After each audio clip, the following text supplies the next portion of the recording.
안녕하세요, 요대주입니다. 보스 철가면의 정체는 어차피 한 중반 정도만 하시면은 다 알게 되니까 아직 이 게임에 극초반이신 분들은, 초반이나 초중반이신 분들은 스포가 될 수 있으니까 이 영상을 보는 걸 별로 추천드리진 않습니다. 중반 정도 하신 분들은 보셔도 상관이 없어요. 그 이유는 지금부터 스포를 말하자면 중반 정도부터 철가면의 정체가 나오기 때문에 상관이 없습니다. 극초반은 모르니까. 처음 시작하면 이렇게 소환몹 3마리를 뽑습니다. 소환몹부터 싹 정리를 해주세요. 광역기 같은 걸로 써가지고 소환몹을 처리를 해주세요. 요 철가면이 소환몹을 다시 소환하지 않습니다. 그렇기 때문에 소환몹만 잡으면 별로 어렵지가 않아요. 첫 시작은 철가면이 전기 속성이 약점인데 금방 바뀝니다.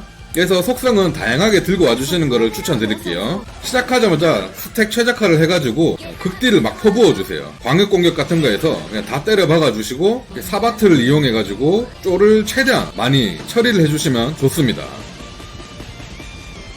이렇게 철가면의 피가 한 3분의 1, 4분의 1 정도 따르면은 이때부터 이제 가면을 벗고 파워업을 하게 됩니다. 정체가 레이브닝에 나오죠. 이게 스포가 될 수 있어서 극초반이신 분들은 보지 말라고 말씀을 드린 거고요. 쫄을 정리해 주시고 레이븐만 집중 공격해 주시면 됩니다. 이때부터는 별로 어렵지 않아요. 그리고 이때부터 레이븐이 엑셀러레이트를 사용해서 행동 횟수가 증가하기 때문에 2번씩 공격을 합니다. 그리고 속성 상성이 여기서부터 바뀌기 시작합니다. 어떻게 바뀌냐? 모든 속성이 면역으로 바뀌어요. 다 반사를 시킵니다. 공격만 가능해요. 그냥 공격만. 근접 공격이나 원거리 공격. 그래서 이때는 저는 개인적으로 추천드리는 건 버프 같은 거 걸어주시는 게 좋아요. 근접 공격을 해주시든지 아니면 버프를 걸든지 상대편한테 디버프를 걸든지 이런 식으로 해서 턴을 넘기게 되면 철가면이 퍼지라는 스킬을 씁니다.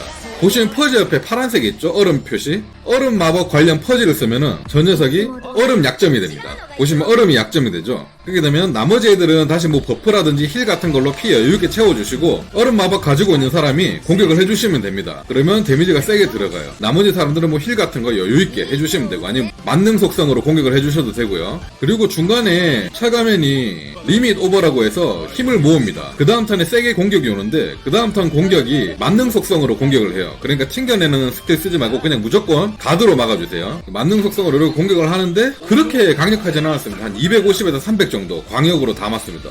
생각해보면 세네요. 가드를 해주시길 바라겠습니다. 그렇게 해서 턴을 넘기면 또 이 녀석이 퍼지를 돌아가면서 씁니다. 이번에 번개 속성 퍼지를 썼죠. 그리고 충격 속성 퍼지 이렇게 두 가지 썼습니다. 그러면 번개랑 충격 두 가지에 다 약해지거든요. 이때 또 극딜을 해주시면 됩니다. 두 가지 속성으로.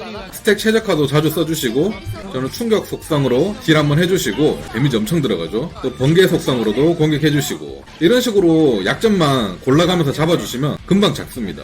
퍼지 쓸 때마다 약점이 바뀌니까 그거 보면서 때려주시고 약점 안 되는 애들은 힐 같은 걸로 여유롭게 피 채워주시고 처음 시작할 때 소환몹들만 빠르게 잡아주시면 쉽게 잡을 수 있는 보스 몬스터입니다. 이렇게 마무리를 해주시면 되겠습니다. 이렇게 되면 레이븐이 쓰러집니다. 오늘 영상이 도움이 되셨던 분들은 구독, 좋아요 꼭 부탁드리고요. 저는 또 다음 보스로 찾아뵙도록 하겠습니다. 감사합니다.